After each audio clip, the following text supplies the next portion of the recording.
பவன் அப்புறம் சோனு கூட பிறந்த சகோதரர்கள். அவங்க அம்மா இறக்கறதுக்கு முன்னாடி சோனுவை பாத்துக்கிற பொறுப்பு பவன் கிட்ட ஒப்படைச்சாங்க. ஏன்னா பவன் ரொம்பவே புத்திசாலி, ஆனா சோனு ரொம்பவே அப்பாவி. என் கண்ணுங்களா, என்னோட கடைசி நேரம் வந்துச்சு. எனக்கு சோனு பத்தியே கவலையா இருக்கு. அவன் ரொம்பவே அப்பாவி பையன். அவன் எப்படி வாழ போறானே தெரியல. இது மட்டும் இல்லாம சோனு ஒரு மாற்றுத்திறனாளி வேற. அம்மா, நீங்க இப்படி எதுக்கு சொல்றீங்க? கண்ணா, எல்லாரும் ஏதாவது ஒரு நாள் போக வேண்டியவங்க தான். எனக்கான நேரம் இப்போ வந்திருக்கு. நான் உங்க 2 பேரோட அப்பா கிட்ட போயிட்டு இருக்கேன். பவன், நான் சோனுவோட பொறுப்பை உன்கிட்ட ஒப்படைச்சிட்டு போறேன். நம்மளோட வயல் பூமி இருக்குல்ல, அங்க விவசாயத்தை பண்ணு. அதால நீ உன்னோட வாழ்க்கைய ஓட்டு. சோனுவை நல்லா கவனிச்சுக்கோடா. இப்படி சொல்லிட்டு சோனுவோட அம்மா இறந்துட்டாங்க. சோனுக்கு ரொம்பவே கஷ்டமா இருந்தது. பவனுக்கும் அம்மா இறந்து போயிட்டாங்களேன்ட்டு வருத்தம் இருந்தது. ஆனா அதோடவே அவன் சந்தோஷமும் பட்டான். ஏன்னா அவனுக்கு சொந்தமா ஒரு சின்ன வயல் பூமி கிடைச்சிடுச்சு. இதனால அவனோட வாழ்க்கை ரொம்ப நல்லா போயிட்டு இருக்கும்னு யோசிச்சான். அம்மா போனது போனாங்க, இப்போ எல்லாத்தையும் நான் ஒருத்தன் தான் பார்க்கணும். அந்த சோனுவை நான் எத்தனை நாளைக்கு பார்த்துக்கிட்டே இருக்கிறது? எனக்கு குடும்பம் வரும், எனக்கு குழந்தை குட்டி வரும். வாழ்க்கை முழுவதும் அந்த சோனுவை கூடவே வச்சுக்க முடியுமா? இல்லை, அப்படி பண்ண விட மாட்டேன். பவன் சோனுவை எப்படி தான் கிட்ட இருந்து தூரமாக்குறதுன்னு யோசிச்சுக்கிட்டு இருந்தான். அப்பதான் அவனோட தந்திரமான மூளைக்கு ஒரு உபாயம் தட்டிடுச்சு. அவன் உடனே சோனுவை கூப்பிட்டு இப்படி சொன்னான். பாரு சோனு, அம்மா நம்ம வீட்டை போயிட்டாங்க. என்கிட்ட உன்னை பார்த்துக்க சொல்லி போயிருக்காங்க. இவ்வளோ பெரிய நிலைமை இருக்கு, அதை ஒருத்தனை எப்படி நான் சமாளிக்க முடியும்? எனக்கு விவசாயம் பண்ண வராது. இவ்வளோ பெரிய வயல்ல நான் எப்படி விவசாயம் பண்ண முடியும்? அது எனக்கு வராது. ஏன்னா அம்மா கூட நான் விவசாயத்துக்கு போனதே இல்லை. நாலு ஃபுல்லாக நீதான் போய் அம்மா கூட இருந்திருக்க. அம்மா என்னை விவசாயம் பண்ணுறதுக்கே விட மாட்டாங்க, வெறும் படிக்க சொல்லுவாங்க. அண்ணே, நீங்கள் எதுக்கு கவலைப்படுறீங்க? நான் விவசாயத்தை பார்த்துக்கிறேன், நீங்கள் நல்லா படிச்சுக்கோங்க. சோனு, ரொம்ப நல்ல பையனி. நீ வயலை பார்த்துக்கிட்டு எனக்கு இருந்த ஒரு பெரிய பாரத்தை நீ இறக்கி வச்சிட்ட. நீ வயலை பார்த்துக்கோ, நான் நல்லா படிக்கிறேன். நீங்கள் கவலைப்படாதீங்க, நான் இப்போ வயலுக்கு போகிறேன். சோனு கடும் வெயில்ல கூட விவசாயத்தை செஞ்சான். அவன் கோதுமை பயிரும் அப்புறம் கடலை பருப்பு பயிரை விளைச்சான். அவனோட வயல்ல அந்த 2 பயிரும் ரொம்பவே நல்ல விளைச்சல் கொடுத்துச்சு. அந்த விளைச்சலை பார்த்து சோனு ரொம்பவே சந்தோஷப்பட்டான். ஏன்னா அவனோட கஷ்டம் பலன் கொடுத்துச்சு. சோனு உடனே பவன் கிட்ட ஓடிக்கிட்டே போனான். அட, எதுக்கு ஓடி வந்துட்டே இருக்க? ஆகாயமே விழுந்த மாதிரி இப்படி ஓடிக்கிட்டு வர? உன்னால நடக்கக்கூட முடியாது. இப்ப பாரு எப்படி ஓடுற நீ. அண்ணே, அதெல்லாம் ஒண்ணு இல்லண்ணே. அங்க பாருங்க, என்னோட உழைப்பு எப்படி விளைஞ்சு நிக்குதுன்னு. கோதுமை செடியெல்லாம் எப்படி விளைஞ்சு நிக்குதுன்னு. காத்துக்கும் வெயிலுக்கும் தங்கம் போல மின்னுது. கொள்ளு அப்புறம் கோதுமை ரொம்ப நல்லா விளைஞ்சுக்கிட்டே வருது. ஆஹா, நிஜமாவா? பவன் அவங்களோட வயல்ல கோதுமை அப்புறம் கடலை பருப்பு விளைச்சலை பார்த்து ரொம்பவே சந்தோஷப்பட்டான். அதோடவே அவனோட மனசுல பேராசையும் உண்டாச்சு. இந்த சோனு இங்க இருந்தானா, இவன் பாதி மட்டும்தான் எனக்கு கொடுக்கணும். இவனுக்கு கொஞ்சம் கோதுமையெல்லாம் கொடுத்துட்டு அவனை துரத்திடலாம். இங்க பாரு சோனு, நீ உழைச்சிருக்க, அது நல்ல விஷயந்தான். ஆனா நான் தான் உன்னை நல்லா பார்த்துக்கிறேன். உன்னோட கோதுமை அப்புறம் கொள்ளை எடுத்துக்கிட்டு இங்கிருந்து போயிரு. அண்ணே, நீ எதுக்கு அப்படி சொல்ற? அம்மா 2 பேரும் ஒன்னா இருக்க தானே சொன்னாங்க. அம்மா இப்போ உயிரோட இல்லை, அதனால நீயும் கூட என்னை விட்டு போயிரு. பவன் சோனுவை கழுத்து பிடிச்சு துரத்து விட்டுட்டான். சோனு ரொம்பவே கவலையா ஒரு நதி கரை கிட்ட உக்காந்துக்கிட்டான். அப்பதான் அவனோட ஒரு ஃப்ரெண்ட் அனில் அங்க வந்தான். அவன் சோனு கிட்ட சோனுவோட சோகத்துக்கான காரணத்தை கேட்டான். சோனு அனில் கிட்ட நடந்ததை எல்லாத்தையும் சொன்னான். அனில் சோனுவோட கவலைய புரிஞ்சுக்கிட்டு அவன் சோனுவை தன்னோட வீட்டுக்கு வர சொல்லி கேட்டான். டே, எங்க அண்ணன் இப்படி பண்ணுவான்னு நான் நம்பவே இல்லை. என்னை வீட்டை விட்டே துரத்திட்டாங்க. நான் இப்போ எங்க போய் வாழட்டும்? வெறும் இந்த கோதுமை அப்புறம் இந்த கொள்ளை எடுத்துக்கிட்டு நான் எப்படி வாழ முடியும்? சொல்லப்போனா அண்ணனோட தப்பு ஒன்றும் இல்லை. என்ன மாதிரி ஊனமுற்றவன் புத்திசாலி இல்லாமல் இருக்கிறவனை வீட்டில் வச்சுக்கிட்டு என்ன பண்ணுறது? டேய் எதுக்குடா கவலைப்படுற? நீ புத்திசாலி தான்டா. நீ நேர்மையாக இருக்க. எல்லாருக்கும் அவங்க திறமை பற்றி அதிகமாக தெரியாது. அப்படி என்னடா திறமை இருக்கு எனக்கு? நீ ஒன்றும் கவலைப்படாத. என் வீட்டுக்கு வா. எங்கள் அம்மா பருப்பு சமையல் பண்ணியிருக்காங்க. வா, உனக்கு சாப்பிட கொடுக்குறேன். சோனு வேண்டான்னு எத்தனையோ வாட்டி சொன்னான். ஆனாலுமே அனில் சோனுவை அவனோட கூட்டிட்டு போயிட்டான். வீட்டுக்கு போனதுக்கு அப்புறம் சோனுவை பருப்பால செஞ்ச ஒரு உணவை சாப்பிட வச்சான். அது சோனுக்கு ரொம்பவே பிடிச்சு போச்சு. இது ரொம்ப நல்லா இருக்கு. நான் விருப்பப்பட்டு சாப்பிட்டுக்கிட்டே இருக்கேன். இந்த மாதிரி ருசியான சாப்பாடை நான் சாப்பிட்டதே இல்லை. என்கிட்ட ஒரு யோசனை இருக்கு. நீ இதுக்கு உங்ககிட்ட இருக்கிற அந்த பருப்பெல்லாம் எடுத்து பருப்பில் ஒரு நல்ல டிஷ்ஷை பண்ணக்கூடாது? பண்ணலாம். ஆனால் என்கிட்ட இடமே இல்லையே. அதை பற்றியெல்லாம் நீ கவலைப்படாத. அதை எல்லாத்தையும் நான் பார்த்துக்கிறேன். அனில் சோனுக்கு ரொம்பவே உதவி செஞ்சான். சோனு அனிலோட உதவியால பருப்பு உணவை தயார் செஞ்சான். ஆனா அந்த பருப்பு உணவை சாப்பிட்றதுக்கு எந்த ஒரு கஸ்டமரும் வரவே இல்லை. அப்பதான் ஒரு வயசான அம்மா அங்க வந்தாங்க. அவங்க சோனு கிட்ட சாப்பாடு கேட்டாங்க. அம்மா, இன்னைக்கு தான் கடையை நான் திறந்திருக்கேன். யாருமே இன்னும் வரல. நீங்கள் தான் என்னோட மொதல் கஸ்டமர். உங்களுக்கு நான் பருப்பு டிஷ்ஷை கண்டிப்பாக கொடுக்குறேன். ஆனா கண்ணு, இன்னைக்கு தான் நீங்க முதல் தடவையா சமைச்சிருக்கீங்க. அதுக்கு மாறா என்கிட்ட கொடுக்கறதுக்கு எதுவுமே இல்லையேப்பா. உங்ககிட்ட விலை உயர்ந்த பொருள் இருக்கு. அதான் உங்க ஆசீர்வாதம். நீங்க எனக்கு ஆசீர்வாதம் பண்ணுங்க. நீங்க இந்த டிஷ்ஷை சாப்பிடுங்க. அந்த வயசான அம்மா பருப்பு உணவை சாப்பிட்டு ரொம்பவே சந்தோஷமா அவங்க கிட்ட இருக்கிற ஒரு பையில இருந்து கொஞ்சம் கடலை பருப்பு எடுத்து இப்படி சொன்னாங்க. என்கிட்ட உனக்கு கொடுக்கறதுக்கு எதுவுமே இல்ல. ஆனா ஒண்ணு, என்கிட்ட கடலை பருப்பு இருக்கு. இத என்னோட ஆசீர்வாதமா நினைச்சுக்கிட்டு உன்கிட்டயே வச்சுக்கோ. அப்புறம் இத உன்னோட பருப்பு உணவுல சேர்த்துடு. இப்படி சொல்லிட்டு அவங்க கிளம்பிட்டாங்க. அடுத்த நாள் சோனு மறுபடியும் பருப்பு உணவை தயார் செஞ்சான். அப்புறம் அந்த வயசான அம்மா கொடுத்த கடலை பருப்பை அந்த பருப்பு உணவுக்குள்ள போட்டான். அந்த உணவை சமைக்கிற நேரத்துல வெளியில நிறைய கஸ்டமர்ஸ் வெயிட் பண்ணிட்டு இருந்தாங்க.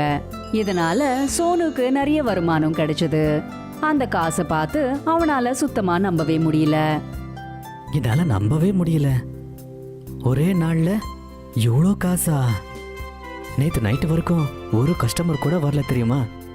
இது எல்லாமே உன்னோட புண்ணியத்தோட பலன். நீ அந்த பாட்டிக்கு சாப்பாடு கொடுத்தல்ல, அதுக்கு பதிலாக அவங்க கொடுத்த அந்த தானியத்தால தான் இது எல்லாமே நடந்திருக்கு.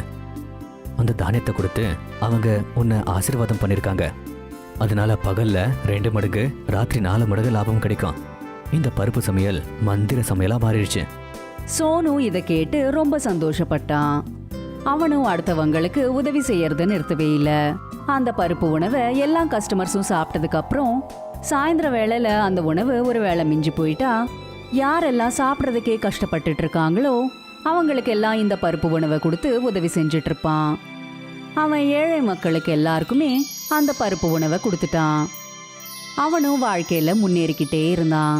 இப்போ சோனு ஒரு பெரிய பணக்காரன் ஆயிட்டான். இது மாக்கன்பூருங்கிற ஒரு ஊர் பத்தின கதை. அங்க பாக்யலட்சுமி ஒரு சின்ன வீட்டுக்குள்ள வாழ்ந்துகிட்டு இருந்தா. பாக்யலட்சுமிக்கு செடி, மரம், கொடி அப்புறம் இயற்கைனா ரொம்ப பிடிக்கும். பாக்யலட்சுமி தன்னோட தோட்டத்தை எவ்வளோ நேசிச்சாங்கன்னா அவங்க கல்யாணம் கூட பண்ணிக்காம இருந்துட்டாங்க. அவங்கள ஊர்க்காரங்க பைத்தியம்னு நினைச்சாங்க. அவளுக்கு ஒரு வாழை மரம்னா ரொம்பவே பிடிக்கும். ஜனங்க என்ன பைத்தியம்னு நினைச்சிட்டு இருக்காங்க. மரம் செடிங்களோட பேசுற கலைய பத்தி அவங்க எப்பதான் தெரிஞ்சுக்குவாங்களோ.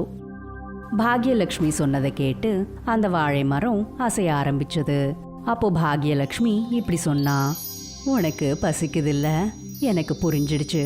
இரு, நான் உனக்காக தண்ணி எடுத்துட்டு வரேன். இப்படியே சில நாட்கள் போச்சு.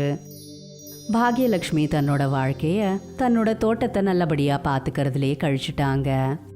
பாக்யலட்சுமி ஆண்டி ரொம்ப நல்லவங்க, நல்ல குணங்கள் இருக்கு. மரம் செடி கொடிகள் மேலே அவங்களுக்கு ரொம்ப இஷ்டம், ரொம்ப அன்பு வச்சிருப்பாங்க. வாழை மரங்கள் எல்லாமே இன்னமும் ஆரோக்கியமா தான் இருக்கு. ஆனா அதெல்லாத்தையும் பாத்துக்கிறதுக்கு யாருமே இல்ல. விடுங்க, நாம என்ன செய்ய முடியும்? எது நடக்கணுமோ அது நடந்தே முடிஞ்சிருச்சு. 20 வருஷம் கடந்தது. அதே ஊர்ல கௌதம் தன்னோட பொண்ணு லக்ஷ்மியோட வாழ்ந்துட்டு இருந்தாரு. லக்ஷ்மி பாக்யலட்சுமியோட மறுஜன்மம். ஆனா இந்த விஷயம் யாருக்குமே தெரியாது. எந்திரி, மாப்பிள்ளை வீட்டிலேருந்து இன்றைக்கி பொண்ணு பார்க்க வராங்க, சீக்கிரம் கிளம்பணும். அப்பா, பொண்ணை பார்க்கறதுக்கு பசங்க வந்துக்கிட்டு தான் இருப்பாங்க. என்ன கொஞ்சம் நிம்மதியாக தூங்க விடுங்களேன். சீக்கிரம் பக்கத்து ஆட்டி வீட்டுக்கு போயிட்டு பூ வாழைலாம் வாங்கிட்டு வா. உனக்கு ஏற்கனவே கல்யாண தோஷம் இருக்குது. எனக்கு தெரில உனக்கு எப்போ கல்யாணம் ஆகும், யார் உன்னை கல்யாணம் பண்ணிப்பான்னு. லக்ஷ்மி வெறுப்பாவே ஏந்திரிச்சு பாக்யலட்சுமி பாட்டியோட தோட்டத்திலிருந்து சில பூக்களையும் வாழை இலைகளையும் பறிக்கிறதுக்காக போனா. பாக்யலட்சுமி பாட்டியோட தோட்டத்துக்கு போனதுமே தோட்டம் முழுக்க நல்லபடியா பார்த்ததுக்கு அப்புறம் அந்த வாழை மரத்தை பார்த்து இப்படி சொன்னா, எனக்கும் இந்த தோட்டத்துக்கும் அப்புறம் இந்த வாழை மரத்துக்கும் ஏதோ பந்தம் இருக்குன்னு தோணுது. நான் எப்பெல்லாம் இந்த தோட்டத்துக்கு வந்தாலுமே இங்க நான் ரொம்பவே வித்தியாசமா உணர்ந்துக்கிட்டே இருப்பேன். அப்புறம் இந்த வாழை மரம் ஏன் இவ்வளோ வாடி போயிருக்கு? லக்ஷ்மி அந்த வாழை மரத்தை தொட்டதுமே அந்த வாழை மரம் ஜொலிக்க ஆரம்பிச்சது. அந்த வாடி போன வாழை மரம் திடீர்னு நிமிர்ந்து நின்றுடுச்சு. அப்புறம் அதிலிருந்து ஒரு குரல் கேட்டது. வந்துட்டியா? நான் உனக்காக ரொம்ப நேரமாக வெயிட் பண்ணிட்டு இருந்தேன். வாழை மரத்திலிருந்து வந்த இந்த குரலை கேட்டதுமே லக்ஷ்மி பயந்து போய் கொஞ்சம் தூரம் பின்னாடி போனா. நீ யாரு? அப்புறம் அப்புறம் உன்னால எப்படி பேச முடியுது? என்ன இப்படிலாம் பேசிட்டு இருக்க? என்னமோ என்னை பார்த்ததே இல்லாத மாதிரி. எனக்கு ஒன்றும் ஞாபகம் இல்லை. அப்புறம் உன்னை பார்த்தாலே எனக்கு ரொம்ப பயமா இருக்கு. என்ன சொல்லணுமோ அது சரியா சொல்லு. இதை கேட்டதுமே அந்த வாழை மரம் தன்னை பத்தியும் அப்புறம் பாக்யலட்சுமி பத்தின முழு கதையும் சொன்னது. அதாவது பாக்யலட்சுமி எப்படி தோட்டத்தை பார்த்துக்கிட்டா, அப்புறம் லக்ஷ்மி தான் பாக்யலட்சுமியோட மறுஜன்மோன்ட்டு சொன்னது. ஆனா லக்ஷ்மிக்கு எதுவுமே ஞாபகம் இல்லை. உன்னால மட்டும்தான் என்னை பார்க்க முடியும். உன்னை தவிர வேற யாராலையும் என்னை பார்க்கவோ பேசவோ முடியாது. உன் பேச்சை கேட்டதுக்கு அப்புறம் எனக்கு என்னோட தலையே சுத்திட்டு இருக்கு. ஐயோ! லக்ஷ்மி அங்கேயே தலை சுத்தி விழுந்துட்டா. நினைவு திரும்பினதுக்கு அப்புறம் பார்த்தா அவ தன்னோட ரூம்ல இருந்தா. அவளோட அப்பா இப்படி சொன்னாரு. இன்னைக்கு வந்தவங்க 50வது சம்பந்தம் வந்து பார்த்துட்டு கிளம்பி போயிட்டாங்க. ஏன் இப்படி என் மான மரியாதை வாங்குற? உனக்கு என்ன வேணும்னு எனக்கு தெரியல. நான் எப்படி இங்க வந்தேன்? நான் பாக்யலட்சுமி பாட்டியோட தோட்டத்துல தானே இருந்தேன். நீ அங்கே இல்லை, சுயநினைவு இல்லாமல் மயக்க போட்டு கீழே கிடந்த. நானும் 2 பசங்களும் சேர்ந்து உன்னை எடுத்துன்னு வந்து வீட்டில் போட்டோம். தன்னோட அப்பா சோகத்தில் இருக்கிறத பார்த்து லக்ஷ்மிக்கு ரொம்ப கஷ்டமா இருந்தது. அவ ராத்திரி நேரத்துல பாக்யலட்சுமி பாட்டியோட தோட்டத்துக்கு போனா. அங்க அந்த வாழை மரம் மறுபடியும் வாடி போயிருந்தது. அது இப்படி வாடி போயிருக்கிறத பார்த்து லக்ஷ்மி அது மேல தண்ணியை ஊத்தினா. எனக்கு தெரியும் நீ கண்டிப்பாக இங்கே வருவேன்னு. உனக்கு என் மனசுக்குள்ள என்ன இருக்குன்னு தெரியும்ட்டு நான் நினைச்சு கூட பார்க்கவே இல்லை. லக்ஷ்மிய அவளோட அப்பா சத்தமா கூப்பிட ஆரம்பிச்சாரு. லக்ஷ்மி உடனே அந்த இடத்துல இருந்து கிளம்பி போனா. நாளைக்கு உன்னை பொண்ணு பார்க்க மாப்பிள்ளை வீட்டிலேருந்து வராங்க, ரெடியா இருஎன்ன? அடுத்த நாள் காலையில லக்ஷ்மிய பார்க்கறதுக்காக பையன் வீட்டுக்காரங்க வந்தப்போ அவங்களுக்கு லக்ஷ்மிய பார்த்ததுமே பிடிச்சு போச்சு. ஆனா லக்ஷ்மிக்கு செவ்வாய் தோஷம் இருக்கிறதுனால அவங்க இப்படி சொன்னாங்க. உங்கள் பொண்ணுக்கு மாங்கல்ய தோஷம் இருக்கிறதுனால முதல்ல வாழை மரத்தை கல்யாணம் பண்ணிக்கணும். பண்ண வேண்டிய சடங்கெல்லாம் பண்ணி முடிச்சுட்டு அதுக்கப்புறம் நம்ம கல்யாணத்தை பற்றி பேசலாம்.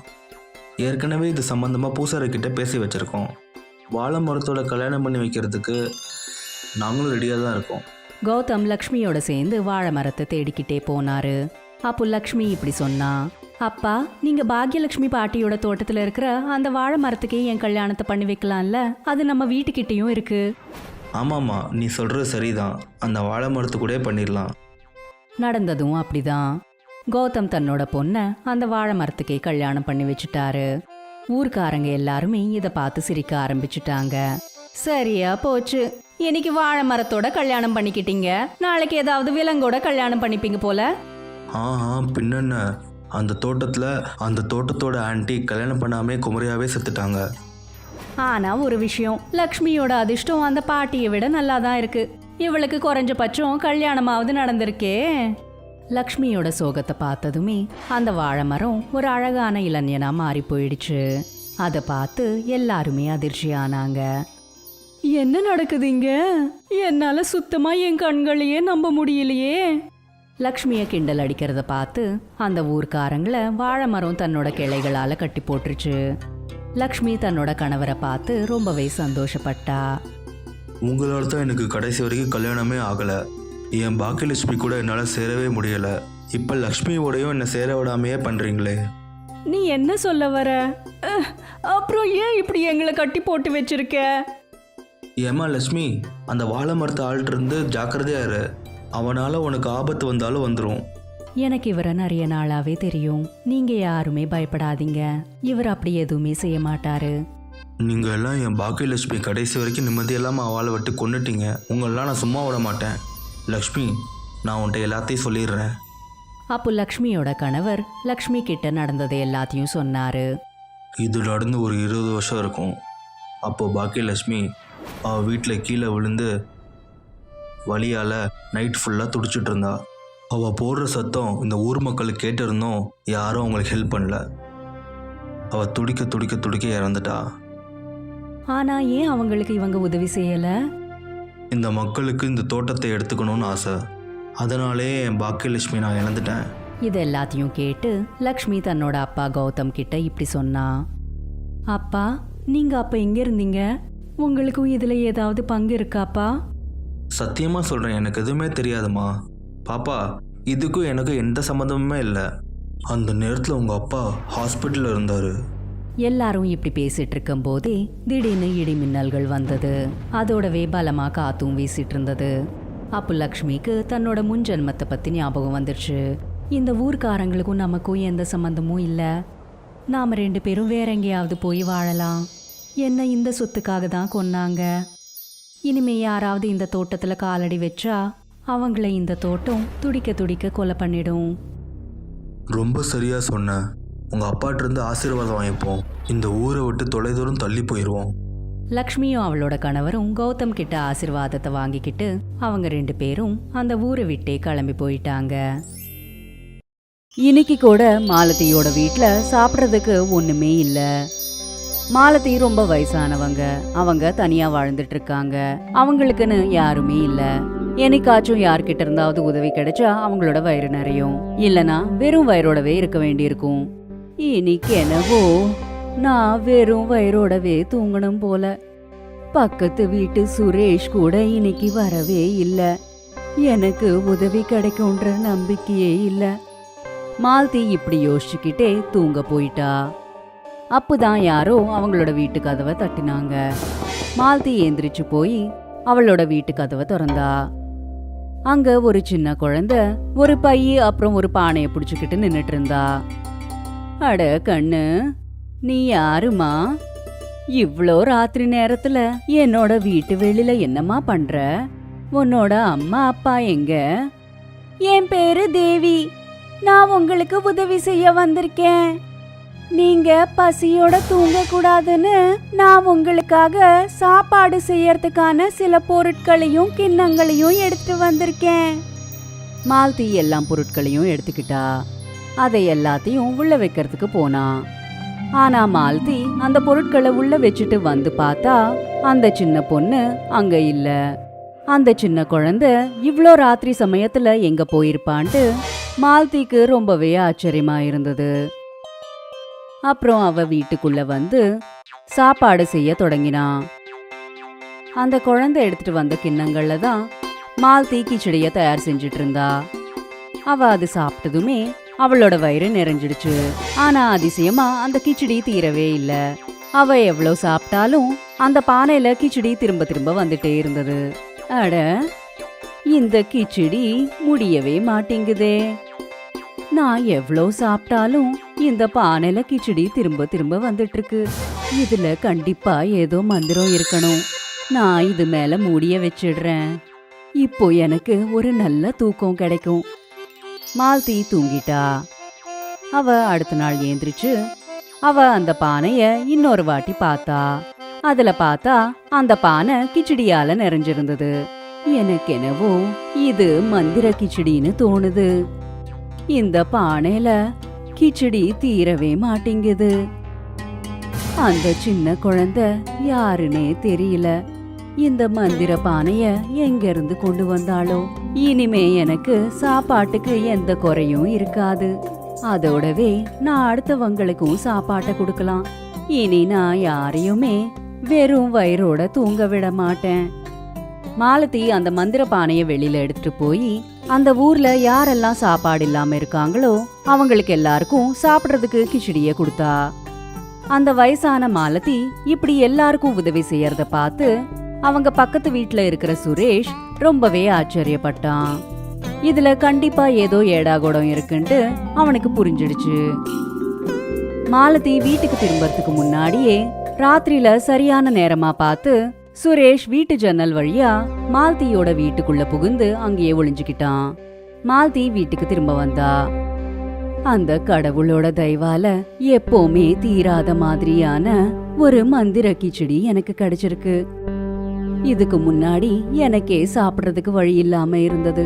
ஆனா இப்போ அடுத்தவங்களுக்கும் சாப்பாடு கொடுக்க முடியுது. அதுவும் இல்லாம இந்த கிச்சடி ரொம்பவே ஆரோக்கியகரமாவும் இருக்கு, ருசியாவும் இருக்கு. சுரேஷ் மாலதியோட எல்லா பேச்சையும் கேட்டுக்கிட்டான். கிச்சடி பத்தி கேட்டதுமே அவனோட மனசுக்குள்ள பேராசை வந்துச்சு. இந்த கிழவி இன்னும் எத்தனை நாளுக்குன்னு உயிரோடு இருக்க போகுது? இந்த மந்திர பானை இவங்க கிட்ட இல்ல, இது என்கிட்ட இருக்க வேண்டியது. ஒருவேளை இந்த பானை என்கிட்ட இருந்துச்சுன்னா வாழ்க்கையில எனக்கு எப்பவுமே எந்த கஷ்டமும் வராது.